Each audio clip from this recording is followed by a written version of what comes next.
দেখলাম আমরা সকালে কমিশন ঘেরাওয়ে একজোট প্রতিবাদ, নৈশভোজে রণকৌশল বৈঠকের প্রস্তুতি, বিরোধী সাংসদদের হেনস্থা দিল্লি পুলিশের। আর এবার রণকৌশল বৈঠকের প্রস্তুতি নৈশভোজে। মৈত্রীর প্রতিনিধি আমাদের সঙ্গে রয়েছেন। মৈত্রী, সকালবেলায় আমরা দেখেছি একেবারে একজোটে প্রতিবাদ, আর এবার একটি রণকৌশল বৈঠক। সেই বৈঠকের নির্যাস কি হতে পারে, সিদ্ধান্ত কি হতে পারে, কি জানা যাচ্ছে? হোটেলে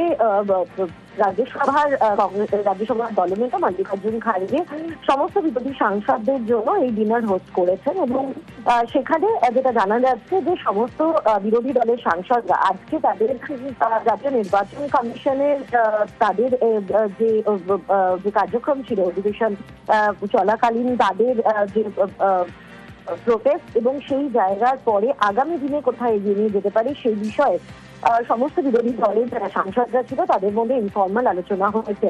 তবে আগামীকাল ইন্ডিয়া জোটের একটি ফর্মাল মিটিং রয়েছে, যেটি সংসদের অধিবেশন শুরু হওয়ার আগে বেলা 10টার কিছু পরে সংসদ চত্বরেই হওয়ার কথা রয়েছে এবং সেখানে কিভাবে এই আন্দোলনকে আরো এগিয়ে নিয়ে যাওয়া যাবে সে বিষয়ে আরো বেশি ফর্মাল আলোচনা হবে। বেশ, এসআইআর প্রতিবাদে একজোট বিরোধীরা, নির্বাচন কমিশন ঘেরাও কর্মসূচিতে এককাট্টা বিরোধীদের টিম ইন্ডিয়া।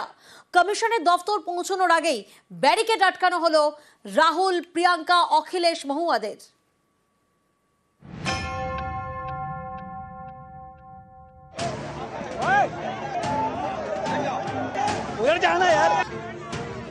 एसआईआर वापस लो, वोट चोरी बंद करो।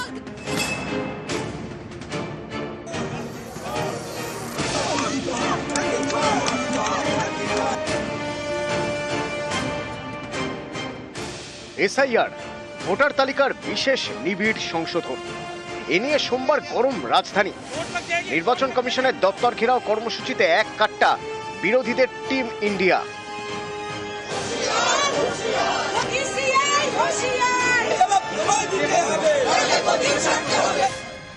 সোমবার সকালে সংসদ থেকে শুরু হয় বিরোধীদের মিছিল। কয়েক পা এগোতেই দিল্লি পুলিশের ব্যারিকেডের বাধা পেয়ে সেখানে স্লোগান দিতে শুরু করেন টিম ইন্ডিয়ার নেতারা।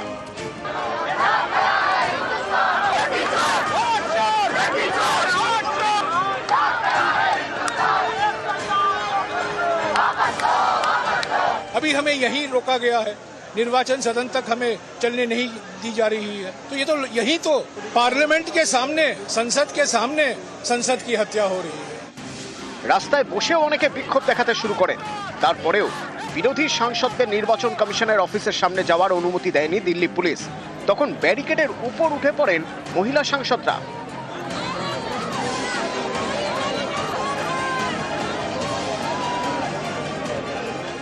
এত কিছুর পরও বিরোধীদের মিছিল এগোনোর অনুমতি দেয়নি পুলিশ। বিরোধী দলের নেতাদের আটক করে বাসে তোলা হয়। ये जो लड़ाई है ये राजनीतिक नहीं है, ये कॉन्स्टिट्यूशन की लड़ाई है, कॉन्स्टिट्यूशन को बचाने की लड़ाई है, वन मैन वन वोट की लड़ाई है। इसीलिए हमें साफ प्योर वोटर लिस्ट चाहिए। कायर है सरकार, कायर है। জোর করে এসআইআর নাম করে এনআরসি করতে চাইছেন, তার প্রতিবাদে ভারতবর্ষের সমস্ত বিরোধী দল, ভারতবর্ষের মানুষ এক হয়ে লড়াই করছে। আমরা এসআইআর নিয়ে আন্দোলন করছি এবং আমরা করে যাব। রক্ত দিতে হয় আমরা রক্ত দিব, কিন্তু এসআইআর আমরা হতে দেব। দিদি যেমন বলে দিয়েছে যে পশ্চিম বাংলায় এসআইআর মানব না, আমরা এসআইআর হবে না। জয় বাংলা। পুলিশের সঙ্গে ধস্তাধস্তির পর অসুস্থ হয়ে পড়েন বিরোধী শিবিরের দুই সাংসদ মিতালি বাগ এবং মহুয়া মৈত্র।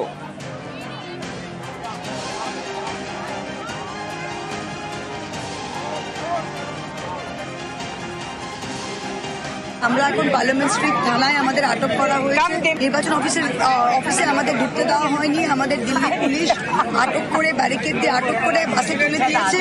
আমাদের বললো যে আমাদের ইলেকশন কমিশনে নিয়ে যাবে, কিন্তু আমাদের সবাইকে 4টে ভিন্ন থানায় নিয়ে এসেছে। আমাদের কয়েকজনকে পার্লামেন্ট স্ট্রিট থানায় নিয়ে এসেছে। उनके मांग में कोई दम है क्या? अभी तक बिहार में एक व्यक्ति ने आपत्ति नहीं दी है, पार्टी ने नहीं दी है। राहुल गांधी से बार बार कह रहे हैं प्रूफ दीजिए, प्रूफ का पता नहीं है। पेगासस में प्रूफ दिया था, सुप्रीम कोर्ट में अपना मोबाइल दिया था, किसी का दिया था? राफेल में कोई प्रूफ दिया था, अभी भी प्रूफ नहीं देते हैं। इन दिनों में देश देख रहा है सबसे संविधान विरोधी काम कोई कर रहा है तो उसकी सरगना श्री राहुल गांधी जी हैं। चुनाव आयोग को भी ध्वस्त करने के लिए कहते हैं हम आटम बम गिराएंगे, चुनाव आयोग बिखर जाएगा। ये भाषा हमारी प्रतिद्वंदी देश कहते हैं। बड़े बड़े शक्ति जो भारत की प्रजातंत्र को विखारना चाहते हैं, उन्हीं की भाषा है जो आज नेता प्रतिपक्ष की भाषा बनी है। किसी वर्ग के मन में डर पैदा करके आप देश की संवैधानिक व्यवस्था को आप बिखार सकते हो, आप उसको तोड़ सकते हो। এবছর শেষে বিহারে বিধানসভা নির্বাচন, সেখানে এসআইআর এ ইতিমধ্যে 66 লক্ষ ভোটারের নাম বাদ গিয়েছে। প্রতিবাদে বিহারে আন্দোলনে নামছেন রাহুল গান্ধী, তেজস্বী যাদবরা। আমন্ত্রণ জানানো হয়েছে তৃণমূল নেতৃত্বকেও। তার আগে রাজধানীর রাজপথে এসআইআর প্রতিবাদে একজোট বিরোধীরা। নিউজ 18 বাংলা। অন্যদিকে কমিশনের নির্দেশ মানল না রাজ্য, শুধুমাত্র একজন এইআরওকে সরালো রাজ্য, বাকি 3 অফিসারের বিরুদ্ধে কোনো পদক্ষেপ নয়। অর্থাৎ কমিশনের নির্দেশ মানল না রাজ্য। কমিশনকে চিঠি দিয়ে জানালেন মুখ্য সচিব সোমরাজ। প্রতিনিধি আমাদের সঙ্গে রয়েছেন। সোমরাজ, কমিশনকে যে চিঠি দিয়ে মুখ্য সচিব জানিয়েছেন, সেই চিঠিতে মূলত কোন কোন বিষয় উল্লেখ রয়েছে? দেখো, যেটা জানানো হয়েছে যে সরকারি আধিকারিকরা তাদের সরকারের উপরে দায়বদ্ধতা থাকে, সরকারি বিভিন্ন কাজ তারা করেন, পাশাপাশি অতিরিক্ত কাজ হিসাবে ভোটার তালিকা সংশোধনের কাজ তারা করেন। জাতীয় নির্বাচন কমিশনের তরফে যে 2 বার পরপর চিঠি দেওয়া হয়েছে, এক্ষেত্রে রাজ্য সরকার সিদ্ধান্ত নিয়েছে যে তারা আগে অভ্যন্তরীণ তদন্ত করবে। সেই অভ্যন্তরীণ তদন্ত করে যে রিপোর্ট বেরিয়ে আসবে, সেই রিপোর্টের ভিত্তিতেই পরবর্তী পদক্ষেপ নেবে। কিন্তু জাতীয় নির্বাচন কমিশনের তরফে যে চিঠি দিয়ে শাস্তিমূলক ব্যবস্থা নেওয়ার কথা বলা হয়েছে, সেখানে রাজ্যের মুখ্য সচিব জানিয়েছেন যে প্রাথমিকভাবে তারা ঠিক করছেন পূর্ব মেদিনীপুর জেলার ময়না বিধানসভার এইআরও অর্থাৎ অ্যাসিস্ট্যান্ট ইলেকটোরাল রেজিস্ট্রেশন অফিসার এবং তার সঙ্গে বারুইপুর পূর্ব বিধানসভার যিনি ডেটা এন্ট্রি অপারেটর রয়েছেন, তাদেরকে নির্বাচন সংক্রান্ত কোনো কাজ এবং ভোটার তালিকা সংশোধন সংক্রান্ত কোনো কাজে রাখা হবে না, অর্থাৎ তাদের অব্যাহতি দেওয়া হলো বা নির্বাচন সংক্রান্ত যে কোনো কাজ থেকে। কিন্তু বাকি 3 সরকারি আধিকারিকের বিরুদ্ধে আপাতত কোনো পদক্ষেপ নয়, সেটাও রাজ্যের মুখ্য সচিব চিঠি দিয়ে স্পষ্ট করেছিলেন। এবং তার সঙ্গে এটাও জানিয়ে দেওয়া হলো যে ভোটার তালিকা সংশোধনের কাজ অতিরিক্ত কাজ হিসাবে করেন এবং রাজ্য সরকার জাতীয় নির্বাচন কমিশনের কাছে যে অভিযোগগুলি গেছে, যে অভিযোগগুলি রাজ্যকেও জানানো হয়েছে, সেই প্রেক্ষিতে পূর্ণাঙ্গ তদন্ত করতে যায়, তারপরেই তারা পরবর্তী পদক্ষেপ নেবে। বেশ, ধন্যবাদ সোমরাজ। দুর্গাপুজোয় ফিরছে বিজেপি। 2 বছর বন্ধ থাকার পর ফের সল্টলেকের ইজেডসিসিতে হবে বিজেপির দুর্গাপুজো। বাঙালি আবেগ ছুঁতে ফের মা দুর্গার স্মরণে।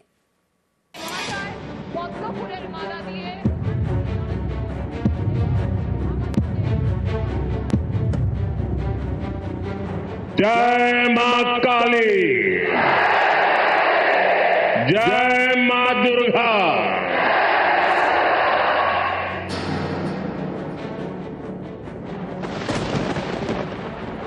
আগামী বছর রাজ্যে বিধানসভা নির্বাচন। বাঙালি জাত্যাভিমানে শান দিয়ে পথে নেমেছে তৃণমূল। বসে থাকছে না বিজেপিও। বাঙালি আবেগে শান দিতে তারা দুর্গাপুজোয় ফিরছে। এবছর সল্টলেকের ইজেডসিসিতে ফের পুজোর আয়োজন করছে পদ্ম শিবির। দায়িত্বে থাকবে বঙ্গ বিজেপির সাংস্কৃতিক শাখা। বিজেপি দুর্গাপুজো করে না, বিজেপির কর্মীরা দুর্গাপুজো করে। আমি যেমন আমার বালুরঘাটে অপারেশন সিঁদুরকে সামনে রেখে আমি দুর্গাপুজো করছি। বাঙালি অস্মিতা আলাদা করে শান দেওয়ার প্রয়োজন নেই। আমাদের থেকে মাছে ভাতে বাঙালি আর কে হতে পারে? গুজরাটের পার্টি অফিসে গিয়েও আপনি ডক্টর শ্যামাপ্রসাদ মুখার্জির ছবি দেখতে পাবেন, যিনি মাছ ভাত খেতেন। 2021-এর বিধানসভা ভোটের আগে প্রথমবার পশ্চিমবঙ্গে ঘটা করে দুর্গাপুজো করে বিজেপি। 2020 সালে ষষ্ঠীর সকাল ভার্চুয়ালি পুজোর উদ্বোধন করেন নরেন্দ্র মোদী।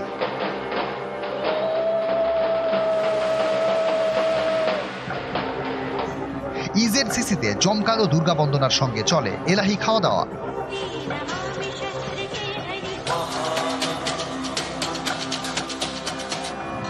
একুশে বিজেপি বঙ্গজয়ের স্বপ্ন ধাক্কা খায়। তারপর থেকে ইজেডসিসিতে বিজেপির দুর্গাপুজো জৌলুস হারিয়েছে। 2022-এ নম করে পুজো সারে বঙ্গ বিজেপি। 23-24-এ ইজেডসিসিতে আর বিজেপি পুজো করেনি। এবার 25, পরের বছর ভোট। 25-এ ফের পুজোয় ফিরছে বিজেপি।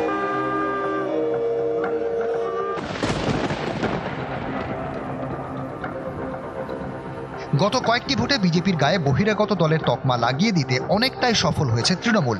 এবারও বিজেপি শাসিত রাজ্যে বাঙালি পরিযায়ী শ্রমিকদের হেনস্থার অভিযোগে চড়া সুর তৃণমূলের। এর মোকাবিলায় বিজেপি চেষ্টা করছে বাঙালি আবেগ ছুঁতে। বাঙালির কাছে দুর্গাপুজোর থেকে বড় আবেগ আর কি হতে পারে? जय मां काली। जय मां दुर्गा।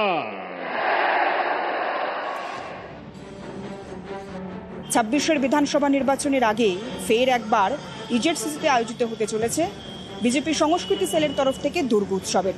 কেন্দ্রীয় হেভিওয়েট নেতার হাত ধরে হতে পারে এই পুজোর উদ্বোধন।